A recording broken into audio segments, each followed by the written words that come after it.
Welcome to Backseat Directing, where we talk about movies, TV shows, comics, and more. We're your hosts, Andrew and Aaron. And today we are going to go over our top 5 TV shows of all time. 3, 2, 1, action.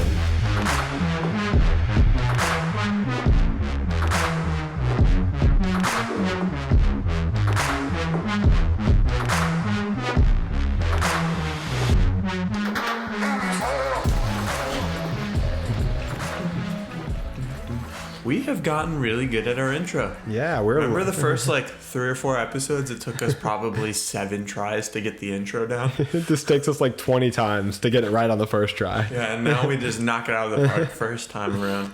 We post our episodes every Monday and Thursday. We're on YouTube, all of the podcast apps. So go ahead and leave us a thumbs up and rate us. And again, expect those episodes Monday and Thursday. Yeah. Andrew, what are we talking about?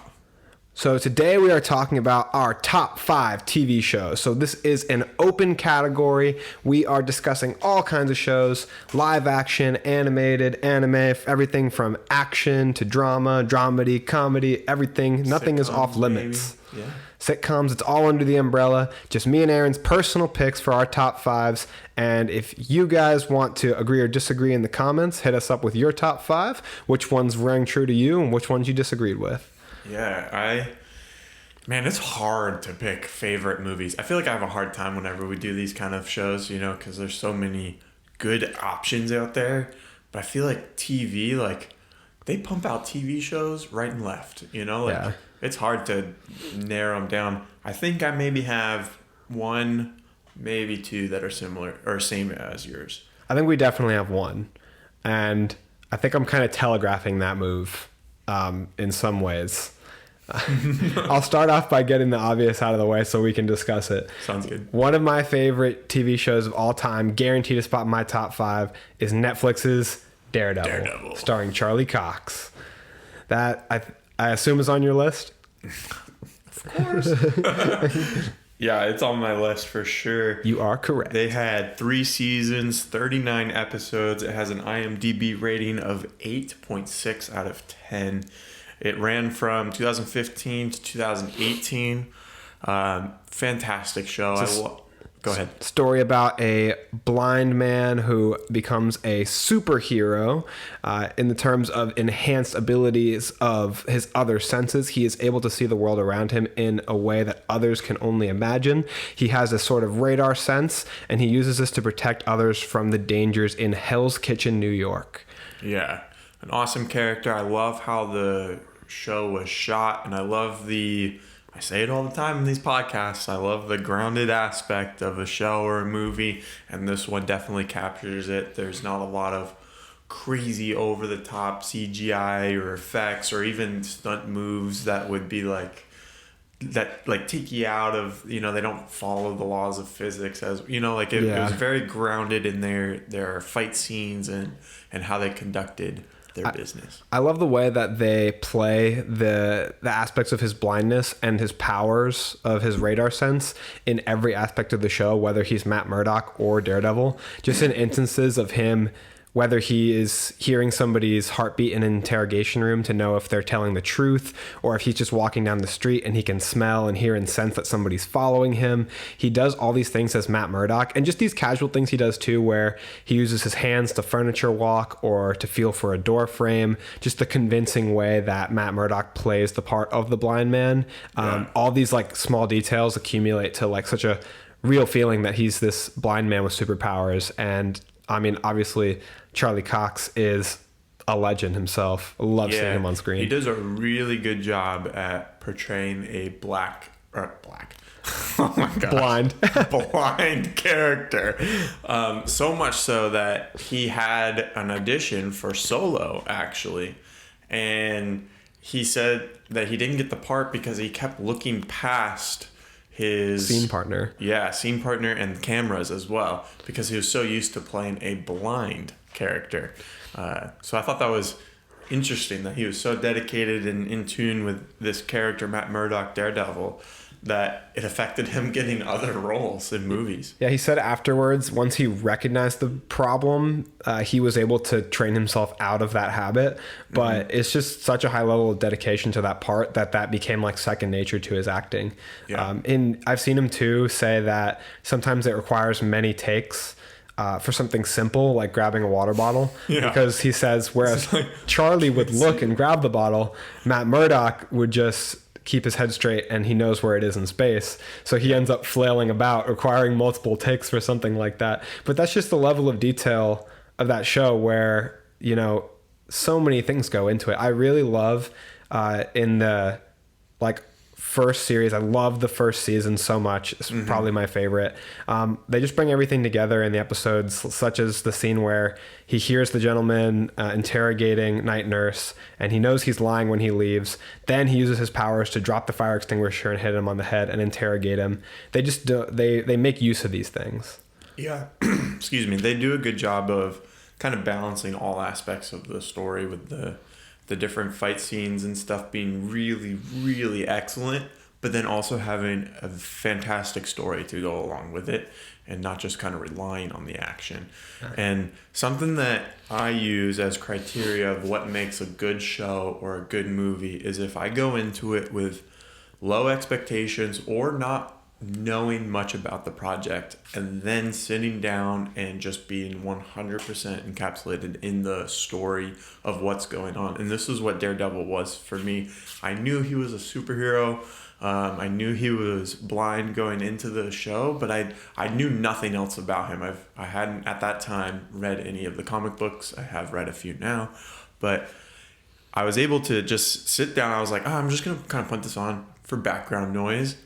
And I didn't do what I was planning on doing. I ended up watching that first episode. It was on Netflix, so I was able to binge the rest of the season basically right after. And that for me is what makes a good TV show or movie, is when you don't expect it being as good as it is. Yeah, two big boxes for me to check off in a TV show are rewatchability and characters. And I love the characters in this show. I love Foggy. I love Kingpin. Matt Murdock is incredibly charismatic, and you can't help but love Charlie Cox as Matt Murdock. The character relationships are really great. Everything I do like the relationship with Matt and Karen as well. And then the rewatchability factor. I recently rewatched Daredevil, anticipating that he might have been in Spider-Man Far From Home. No Way Home. No Way Home. And when No Way Home was coming out, I, as a ritual, rewatched all 3 seasons of Daredevil, hoping that would somehow magically increase the likelihood of him being in the movie. And he was in the movie, so take that as you might. And you wish. There's a new season coming out. However, it seems like it's going to be a new adaptation of the character and show as a whole, just with the same actors, or at least a few of the same actors. I don't know if all of them are coming back or not to reprise their role. But I'm excited no matter what to see Charlie Cox step into the role of Daredevil, and I'm excited for him because he loves the character and the role. So, like I've said multiple times, I'm nervous but excited. But let's talk about your next pick. All right, my next pick. I know you don't have this one on yours, so that's. I wanted to pick TV shows that maybe not everyone has watched or is currently watching, but also that kind of impacted me growing up and made a large impact of like my personality and how I went about things. So this first one is Burn Notice. It came out on USA Network. It was started in 2007, went through 111 episodes, ending in 2013. The IMDb rating is 8 out of 10. This show is about a spy, Michael Weston, who receives his burn notice in the first episode of the first season, which a burn notice just means that the spy is getting fired.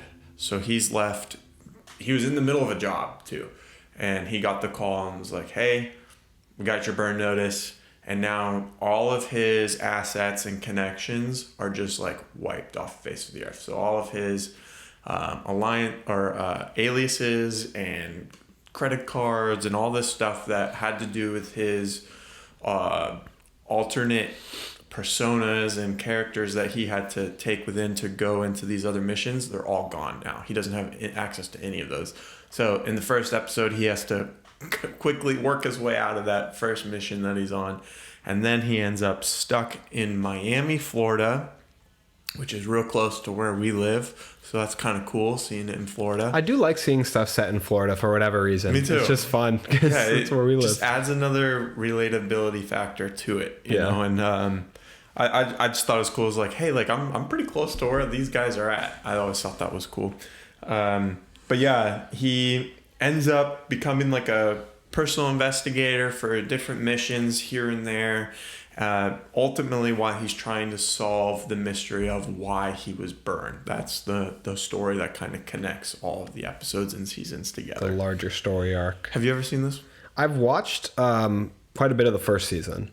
Okay, the first season, huh? Yeah, I remember some really good stuff. I remember it being, entertaining and funny, and I liked kind of his his tips and tricks. Like at one point he says, like if you get caught, just like act confused. Yeah. Like he gets caught in a house breaking into it and he's like, I'm just here for the yogurt. Yeah. And he's like eating a yogurt and so it's just fun stuff like that. Or when he talks about being followed, he just keeps taking like unusual turns. Yeah. He would and so the car follows him. Turn signal left and then turn right to find out if they are tailing. And they'd match his turn signal. Yeah.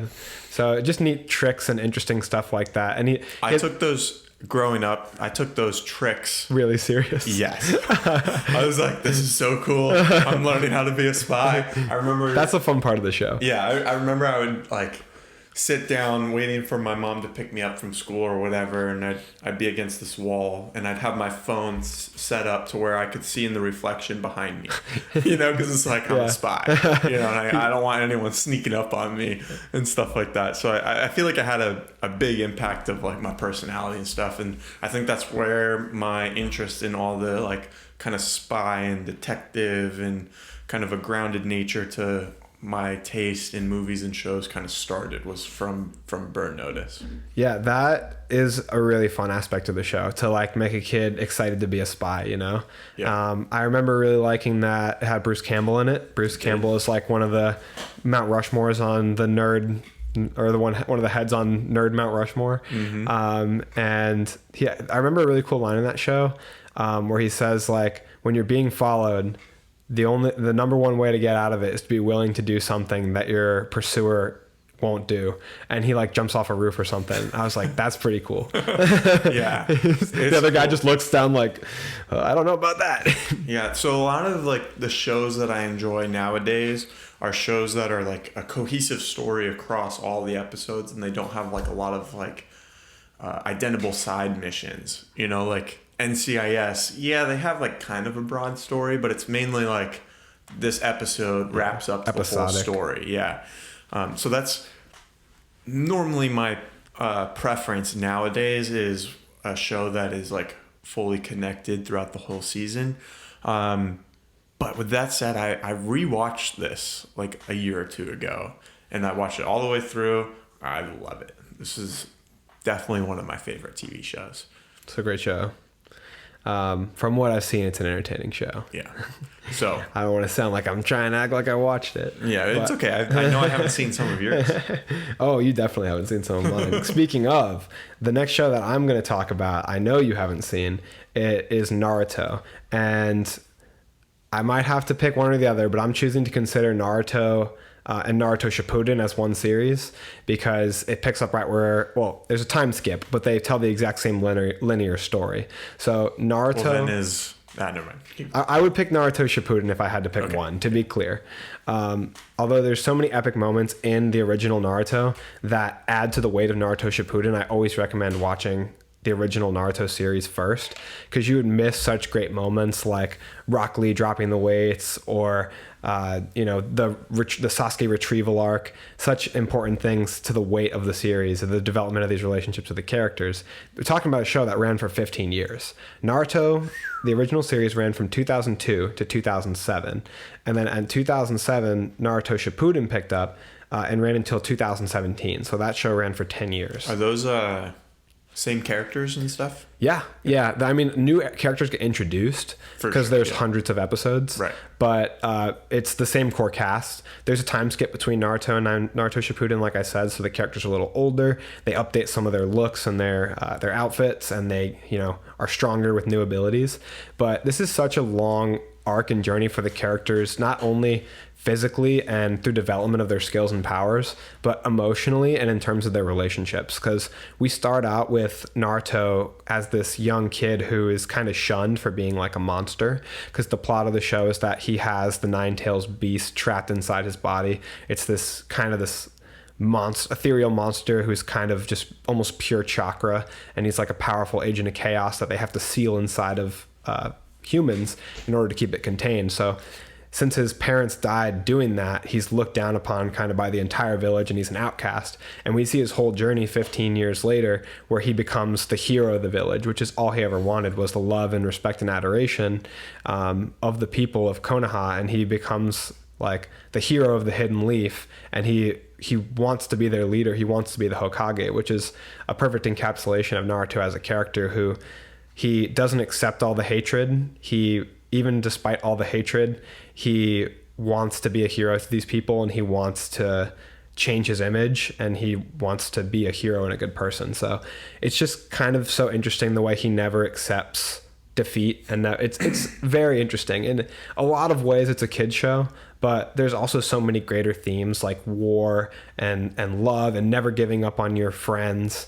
And there's so many just interesting facets that I could talk about for a whole arc of episodes on this show, but I'm going to try to not go too far. The last thing that I want to say is that I think that the Uchihas are a really interesting clan, because it's this concept of a group of people who seem maybe like they're violent or villainous, but they touch into it in the story that the real problem for the Uchihas is they love so hard that when they lose that love, they have a much more visceral reaction than you would expect of a normal person. So that's part of the reason that they're so violent, is because they swing so hard on that spectrum, that they care so much, that they're fighting for something they care for.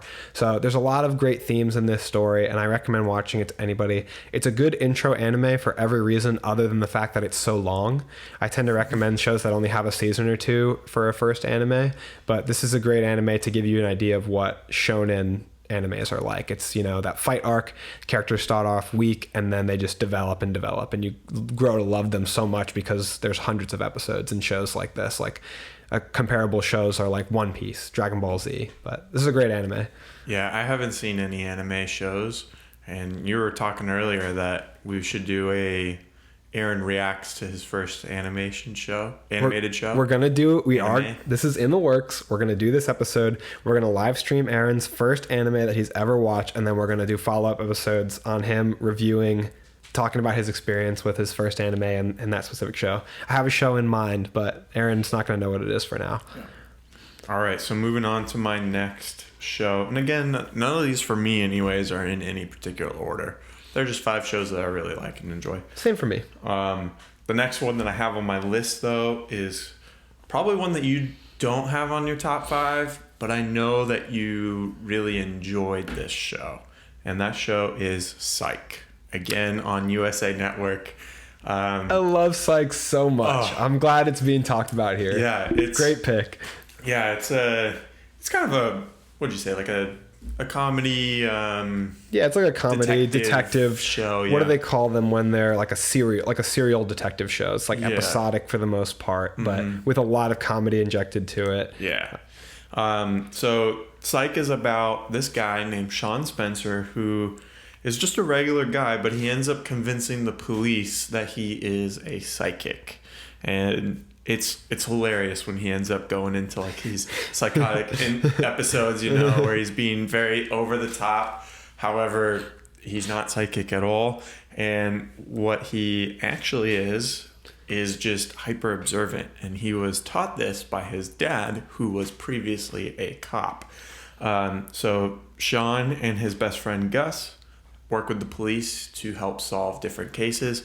Now, they're not employed by the police. They either get contracted out or they inject themselves into the investigation, whether the police want them or not.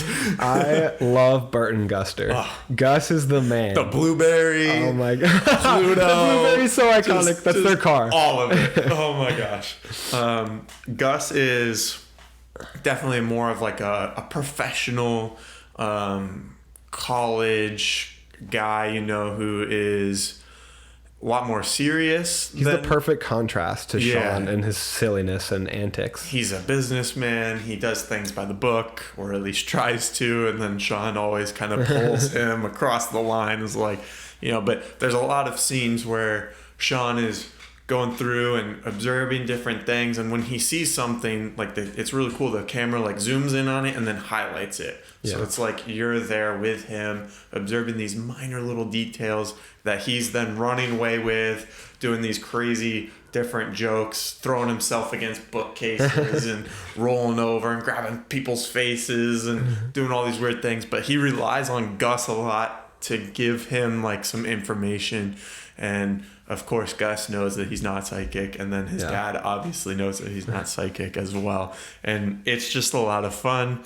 I think the first few seasons are definitely the strongest seasons that they have. It went on for a long time. It has 121 episodes, started in 2006 all the way to 2014. They also have 3 movies that have come out from this.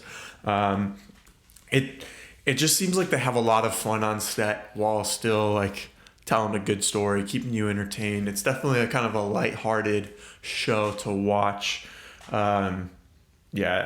I grew up watching this, and I would go around all the time raising my upper lip and putting my fingers to my temples, like Sean does when he's observing something. So I had to include this on my top 5 favorite TV shows. Yeah, I love the character relationships again in this show. Like the friendship between him and Gus is the best part of the show. Yeah, I've always wanted to find that relationship, to like have that like best friend who you grew up with, that knows everything about you, who you can always rely on to be there for you. Like that was something I really admired between them two. The thing about Gus is that amongst all the things that you said about him, above everything else, I think he is loyal and supportive. Because no matter how much he might protest, he's always at Sean's back. He's always helping him. And like you said, he's always providing these tidbits of information that are crucial. So that keeps Gus involved as more than just Sean's plucky friend. He is involved as somebody who is necessary to the investigation. And like we see how hard Sean struggles when he doesn't have that balance of having Gus with him. And also I love the relationship between Sean and his dad. Just the funny dynamic. And Corbin Blue acts at Corbin Blue. What's his last name? Corbin. I have it right here. Burnson? Yeah. He is so great. Then the scene where they start jump roping together. But he's just so great and so funny in the way that he talks to Sean as his son, and Sean obviously has this innate trust with him, even though he might not always seem like he likes his dad so much. His dad keeps his secret. And I just think that the dynamic between them, I love the beginning with the flashbacks when we see how Sean was taught these things as a kid. Yeah, that is one of my favorite parts of the show. Every show starts off with it being back when Sean was a kid and his dad is teaching him a lesson, and then that lesson somehow ties into the rest of the episode when it comes back to present day. What color are the hats? Yeah, right.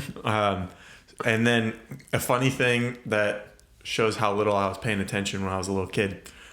Sometimes when I would read it and it would say present day, I used to think that it said President's Day. I was like, man, why is it always President's Day? Oh my God. But that's embarrassing. All right, I shouldn't have said that. This kid's not aging. A lot happened on this one President's Day. Yeah. But anyways, all the actors have very good chemistry with each other on screen. And Jules, Lasseter, all of them. Yeah. Yeah, and it seems like all the characters have a purpose too, and it's a lot of fun. So that is my third. What's your third? So my third pick is going to be Attack on Titan. I'm going back-to-back animes. Attack on Titan in Japanese is Shingeki no Kaioshin, which I could be butchering that pronunciation, but that's how I've always said it.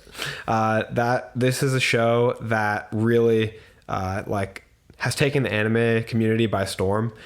It was originally animated by Wit Studio and was recently, in the last couple seasons, taken over by Mappa Studios, and with both doing a phenomenal job on the animation, like groundbreaking animation, groundbreaking story. This is a show that in the most recent season, now having come out like 5 or 6 years after the first season, perfectly ties back to the first episode. Like they, without spoiling anything, they just had their plan set up from the beginning, obviously, because the manga is so well thought out. They clearly had intentions for the end of the story at the very beginning, which I think is a really purposeful. Yeah, it's so smart. And the animation styles from both studios, like I said, are incredible.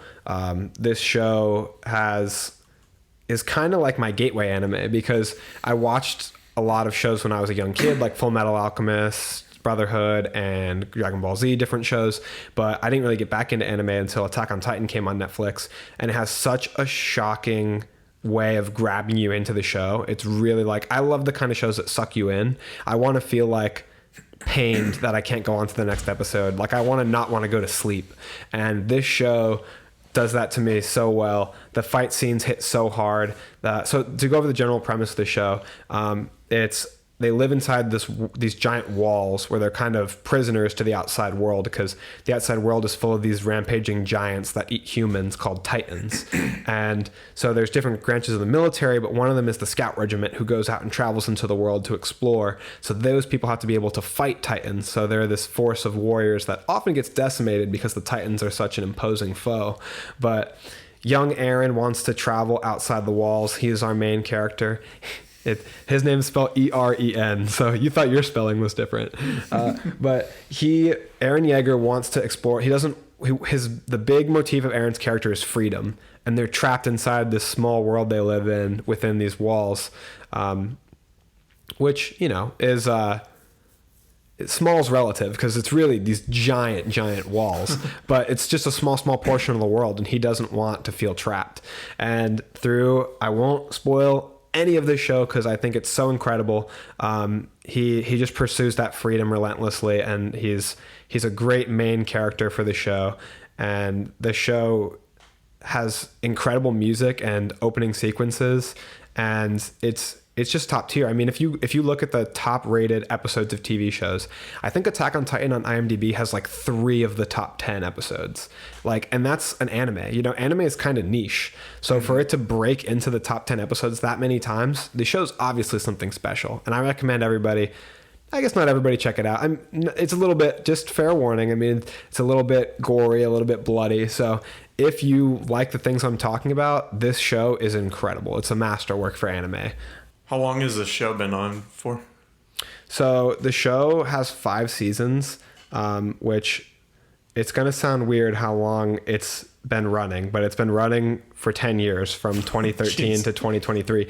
Anime has this thing nowadays where sometimes they have to wait for maybe the manga to catch up, to get far enough ahead so they can animate it, or they just take a long time to animate it, because the animation to animate an anime is so much effort and work. It takes a lot of people a long time.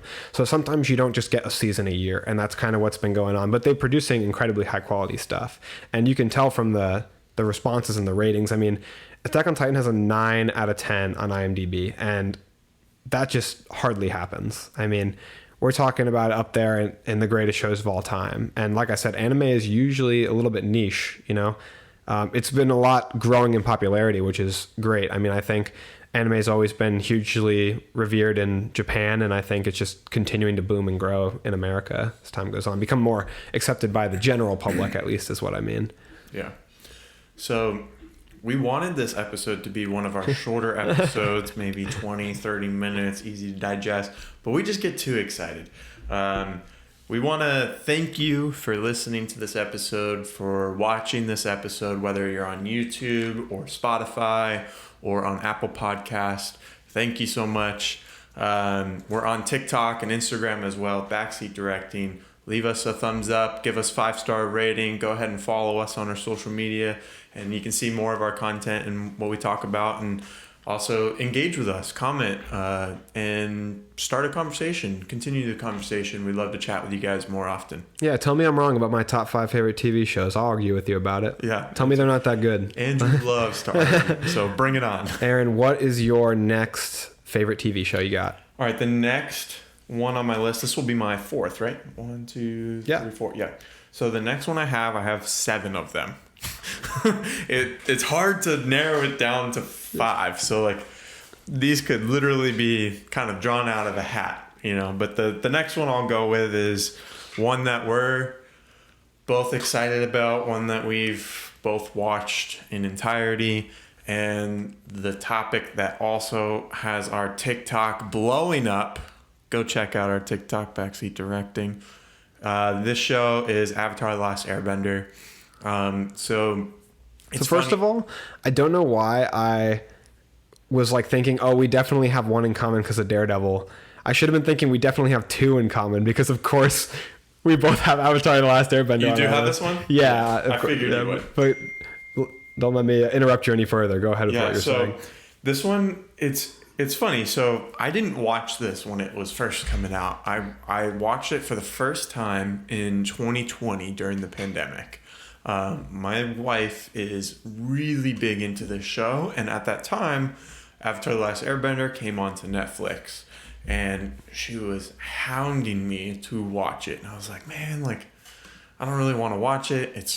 It was on Nickelodeon, I'm sure it was fine, but it was probably really good when you were a kid, I don't want to watch it now. You had no idea what you were in for. Yep. And it's kind of going back to Burn Notice when I said Daredevil, when I said that the show catches you by surprise and you didn't really know much about it going in or what it was necessarily about going into it. And then it just captures your attention and you can't get enough of it and you want to keep watching and watching and watching. That's what happened with this. Watched the first episode or 2 and was like, all right, yeah, it's got potential. I like it. I'll keep watching it with you. And then it just kept going and the story got more and more deep and complex and the character arc started to grow more. I was like, okay, this is a great show. Yeah, this is, potentially my favorite show of all time. The only part where it gets hairy for me is comparing cartoon to anime to live action because it's so difficult, comparing apples to oranges. Yeah. Which I'll talk about my favorite live action show, period, in a moment. But Avatar is so incredible. It's so good. I just said how my last show, Attack on Titan, right, has a 9.0 on IMDb. I said that hardly happens. Avatar 9.3. A 9.3. This show is so good. Unanimously agreed on by most of the world. I just contradicted the word unanimous, but as being great. It's incredible. It's such a good show. The animation is stellar. The voice acting's on point. The real king here though is the storytelling and the arc they tell over 3 seasons of the development of all of these characters. Sokka, Katara, Aang, I was Toph, shocked at the complexity Zuko. of these characters when I was first watching it, and the stories and the things that they cover and the lessons that they go through, and I was like, this is a kid's show. Yeah, they made a show for kids. Also, it's about kids. The characters are kids. Why is there so much depth and emotional nuance to these characters? Yeah, it's amazing. real. Katara eventually learned to forgive Zuko for what the Fire Nation did to her tribe and killing her mother. Spoilers. Hey. Just in case. But we talked about it there. Spoilers for everything. Should have said spoilers at the beginning. You kept saying I'm not gonna spoil anything for I'm not your other ones. I'm not spoiling Attack on Titan. That's that I feel like that's more for a show for a shocking twist is why I guess I went that route. But don't spoil anything else now. Okay, just in case. Watched it, we encourage you to go watch this show. Please go watch Avatar: Last Airbender if you haven't watched it. I literally don't think there's anybody I wouldn't recommend this show to. Young or old, whatever your preference is, this show isn't something that's limited to, say, you just like literally made for everyone. Superheroes or fantasy. It's enjoyable no matter what you like. There are, of course, going to be people who don't like it, but it's so finely tuned and so like beautifully, like there's really no fat on this show. And the character development is like second to none. I mean, it's so amazing. Yeah, so we actually did a element debate based off of this show. So in the show, Avatar: The Last Airbender, there's 4 elements: the air, water, earth, and fire. And they each kind of get a different ability with those elements. Some people are benders and can manipulate those elements. And we did a debate on which one is the best overall. So go check that one out if you haven't seen it already. Again, it's on our podcast and check us out. Channel. Check us out at Backseat Directing on TikTok, and you can see our element debate. Like Aaron just said, we're discussing which of the 4 Avatar elements is the ultimate and best element. And get in our comments, and there are hundreds of people arguing. Join them and tell them what you think. You think Earth is the best? You get in there and you tell them why. Give them what for. I mean, you're wrong because air is the best, but let's do it. Yeah. All right. So that goes into your 4th TV show. What do you got? Well, I gotta go to my 5th TV show because 5th? you named out Avatar: The Last Airbender. That was ours. Yeah. Let's hear it. So I will go with my 5th pick, which is a show that I just recently requested Aaron to watch, and I just myself rewatched a couple months ago. That is going to be Breaking Bad, my number 1 obvious pick to me for the best live action show of all time. Daredevil holds a special place in my heart, but I just think Breaking Bad is so well made. I mean, the creator, Vince Gilligan, really did something incredibly special making this show. Standout performances by Bryan Cranston as Walter White / Heisenberg, and Aaron Paul as Jesse Pinkman. It's incredible, beautiful performances that like make me laugh. They get me like excited and pumped up, move me to tears. I mean, I won't say, I'm trying not to spoil, but the scenes in the AA meetings are so emotional, and that's just the tip of the iceberg with this show. There's talk about character development that I mentioned with Avatar. This show has incredible character development. Walter White's change in character is right up there with Zuko, if not the best character development of all time. And, you know, going back to the IMDb ratings, this show, I think, has the highest one of any of the shows we discussed so far, a 9.5 out of 10. This show does not miss. You look across the ratings for every episode, few episodes dip below like 8.5 or 9 on the rating. And I mentioned how a show should make you, you know, on the edge of your seat to see the next episode. This show does that to me more than any other show. I mean, when I rewatched it, I like would have work or school the next day, and I'm up till 12:30, 1 a.m., not realizing that I just keep clicking next episode. I'm sitting in the dark on my phone watching it, and it's just so engrossing, even on a small phone. They know how to end an episode in this show, and the characters develop so well. You, as somebody who has just recently watched it for the first time, what are your thoughts? It's mediocre at best. Okay, bring it, boy. No, it was a good show. I enjoyed it. Like you said, it holds your attention really well. It's something that I just kept clicking next on. I wouldn't say it's my absolute favorite. It's not on my top 5, but it's definitely up there on the list of great TV shows.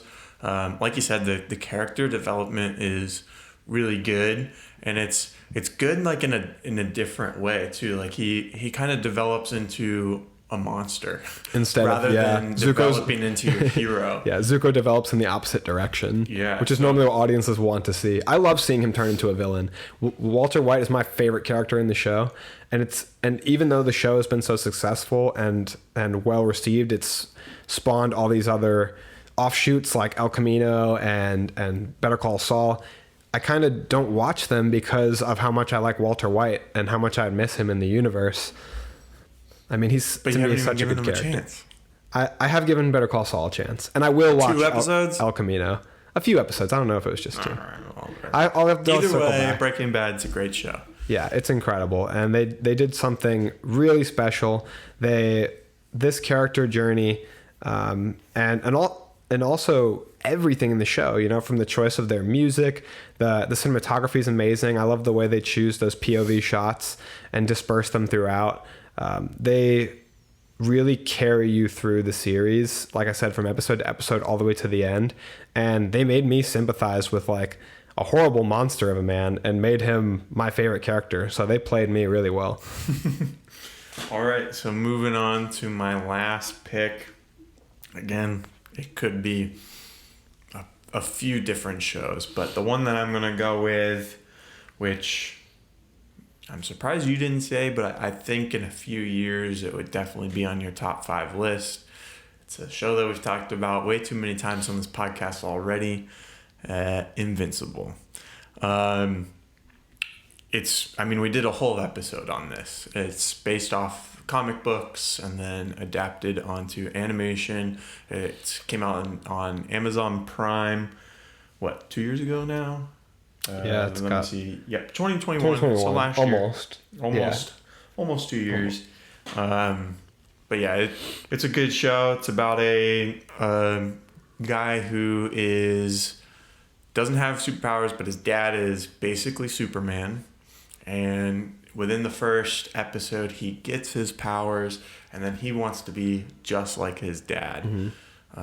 And for us, in the same way that Attack on Titan opened up like a whole world of content to me for anime, this show opened up us to like the whole world of comic books, because this is when we started reading comic books. So it's definitely a special show to both of us. I just didn't put it on mine because it only has one season, like you said. It's the only reason it doesn't make my list. And like I said too, like there's other ones that I'd like to mention as well, but this one impacted me a lot, just like some of my other picks, so I felt like I had to put this on there for that reason. Like this one inspired me to start getting into comic books. I read all 144 issues, and then it also inspired me to get back into drawing more and stuff like that. So it had an impact on my life, which is why it's on my top 5 right now, and I think it'll definitely be on yours within the next few years when more of the seasons come out, if those seasons are anywhere close to this one. I wonder who it's going to kick off. Didn't put mine in an order. I know. But definitely some of the best fight scenes, some of the best emotional dialogue and writing, great character relationships. The music is so good. I mean, the song choice throughout is just, there's like really no skips on that track. Yeah, it's an interesting world because it's animated and colored in this like happy-go-lucky, like a Saturday cartoon that you'd watch with your kids, and then it just shocks you with the gore and brutality of the fights, and also the weight of the problems that Invincible goes through, Mark Grayson goes through.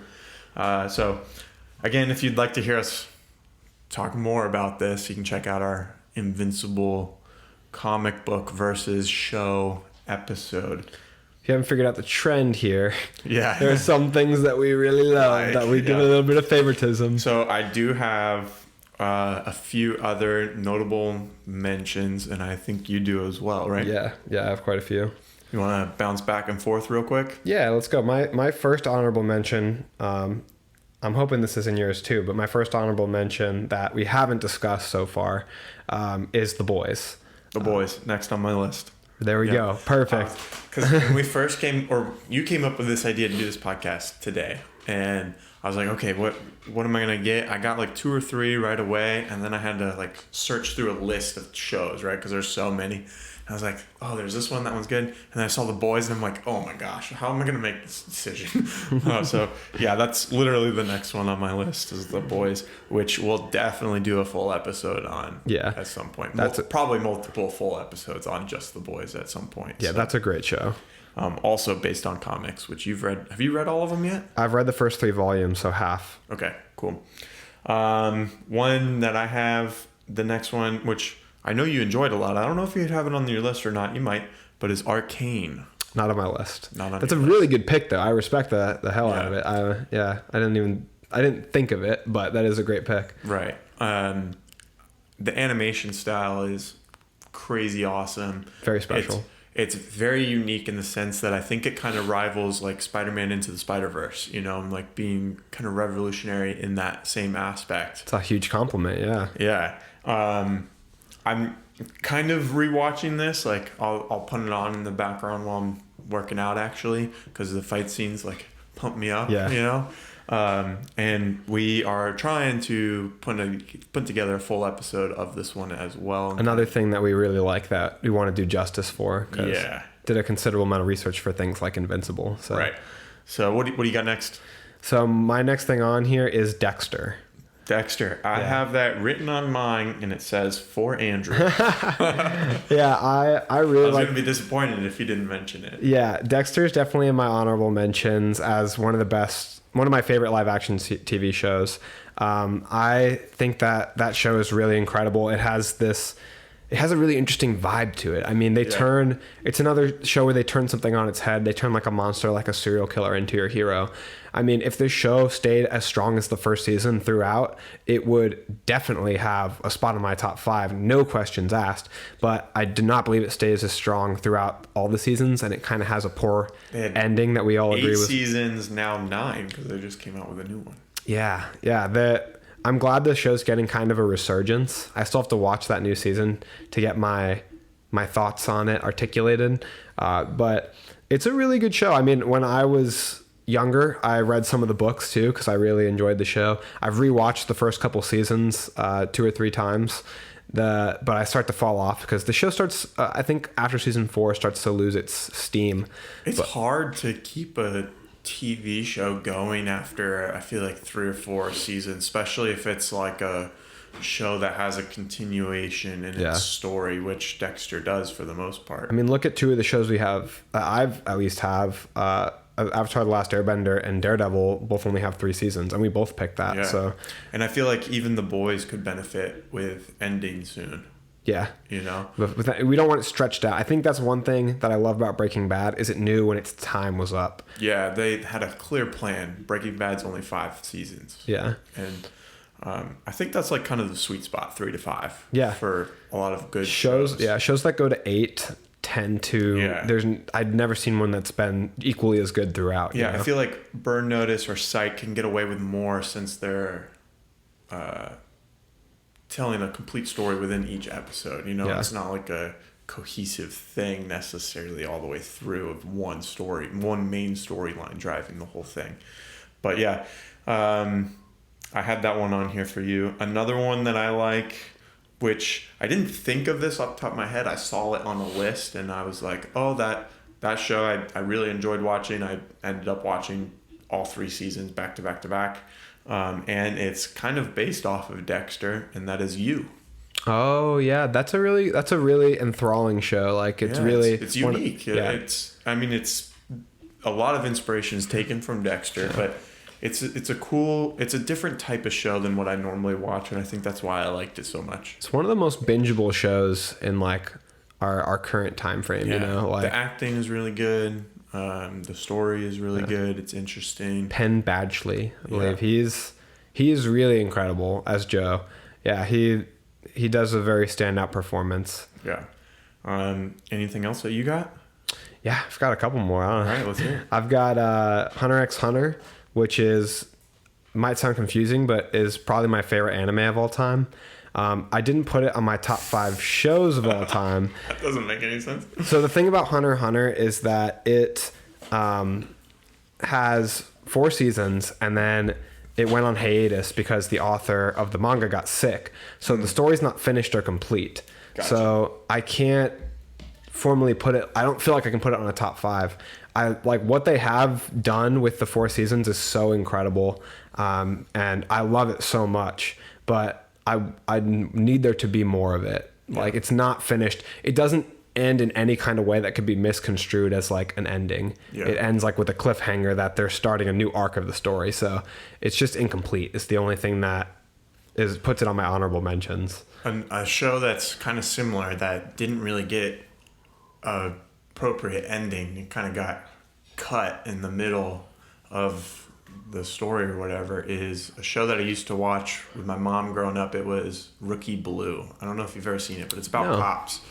And at the time I was in Police Explorers, learning about how to be a cop and stuff like that. So like at that time the show really resonated with me. But like what you were just saying, it didn't get an ending that it deserved. And then you didn't get the ending of becoming a cop. That's right. Because of that show. If that show would have finished, I would have been a cop. Really changed your life plans. Another one I have on here that I enjoyed is Outer Banks. I don't know if you've ever seen that, but it was just a fun show. I really enjoyed it. I remember like when it comes out, I watched the whole season basically in one sitting. So I've watched like the first episode, but I didn't particularly get into that show. I do see the appeal, and the main actor from that show is from UCF, where I went to college. So pretty cool behind the scenes fact that is interesting to me. The other show on my honorable I have two more. The next one on my honorable mention is called Death Note. It's another anime. That one is cool. It's pretty succinct. It's a little 2-season story. What I love about Death Note is the general premise of it being that a Death Note fell from a Shinigami, which is like a Grim Reaper, dropping it, lands on Earth, and the main character, Light, picks it up, and he's able to use it to write people's names in it. When he writes their name in the book, they die. And there is the world's greatest detective, L, trying to catch him. He's trying to sleuth out who he is. And this monumental battle of wits that occurs between the two geniuses, Light as the villain and L as the hero. The like under the surface intellectual battle that they're always going through, where there's just this back and forth. It's like a giant chess game. And I love that the show doesn't really have fighting, but what it does have is like this really, really thrilling storyline of like that mental chess game. And it sucks me in without any action, like physical action. That reminds me of a limited series that we both enjoyed a lot, and maybe in a way kind of sparked our friendship, kind of getting more competitive with each other, is Queen's Gambit. We both watched that and then played chess every day for a while, each other for a few months. And we kind of became obsessed with the game, and Andrew got better and I did not, and then we realized that we're still not better. Good, and we kind of stopped playing as much. But that show got everyone playing chess. It was so funny. I wonder what the number spike was like. To chess.com probably. Yeah. Felt they were like, why is everyone downloading our app? Yeah. One more show that I want to talk about that's one of my favorite shows, I just haven't finished it yet, is Stranger Things. I'm on season 2. I know I'm way behind, but yeah. So I've actually seen the whole show, and what's come out of the show so far, and the latest season, in my opinion, is the best. So you have a lot to look forward to. They just improved on everything that makes the show great. And my final pick that I'll touch on real quick before I'll let you close us out is Young Justice, specifically focusing on seasons 1 and 2 before the show was canceled and then revitalized years and years later. I begged for additional seasons and I got what I wanted, unfortunately, but I don't like the new seasons quite as much. But seasons 1 and 2 are perfect representations to me of so many characters. And Young Justice isn't just the Young Justice cast, but the Justice League cast. The voice acting is so great. I love Robin in that show, and the personalities of the characters play so well off each other. The relationships are so good. And the first season especially is just one of my favorite things in all of superhero media. We tricked everyone. This is a 10. Top 5 favorite TV shows, and we're over here talking about 30 TV shows. A thing that popped into my mind that I thought would be an interesting question to ask you, Andrew, is what show are you in the middle of watching now that you would recommend? What show am I in the middle of watching right now that I would recommend? Do you got anything? So I've mostly been watching movies lately, but I've also just recently finished watching Vinland Saga, and I've been recommending that a lot as one of the great gateway animes. Vinland Saga only has one season right now. It's very digestible, and it has great animation, and it tells, a singular story. You don't have to watch hundreds of episodes to get to the good part. Great action, and it's just these beautiful, beautifully animated, drawn scenes of like Iceland, and it's awesome the way that it has the Norse warriors. It tells a really emotional story. So it has these higher themes of like war and love and loss and revenge. Very, very much worth checking into. And last I checked, it was still on Netflix. But same question thrown back at you. The show that I'm in the middle of watching right now that I'm enjoying is The Patient on Hulu. It's a show that's about this psychotherapist that gets kidnapped by one of his patients that ends up being a serial killer, and he wants this doctor's help to cure him and help him stop killing people. Domhnall Gleeson and Steve Carell, just two heavyweights in there. I really like Domhnall Gleeson, considering I just watched Ex Machina for the first time, so I'm excited to check that show out based on your recommendation. Yeah, it's good. It's going out right now. It only has 4 episodes on Hulu, right? Hulu. Yeah. By the time this comes out, I think there'll be 5 episodes out. But I'd recommend checking that out. My fiance and I are also continually in the middle of watching the show New Girl. Probably rewatching it for like the 10th time now. That show's hilarious and on Netflix, and I always recommend that for just when you want to wind down, have a good time, and laugh and relax at night. It's a very good feel-good show. All right, before we throw any more shows at the audience, we're going to go ahead and wrap it up here. Thank you. Wait, No, we're done, Andrew. The people want to stop listening to us. All right, we're going to let everyone go. That way they can check out our other episodes that we mentioned in this episode. So again, thank you everyone for watching. It's Backseat Directing. I'm Aaron. That's I'm Andrew. And yeah, anything else? Just have a good day, everybody. And that's a wrap.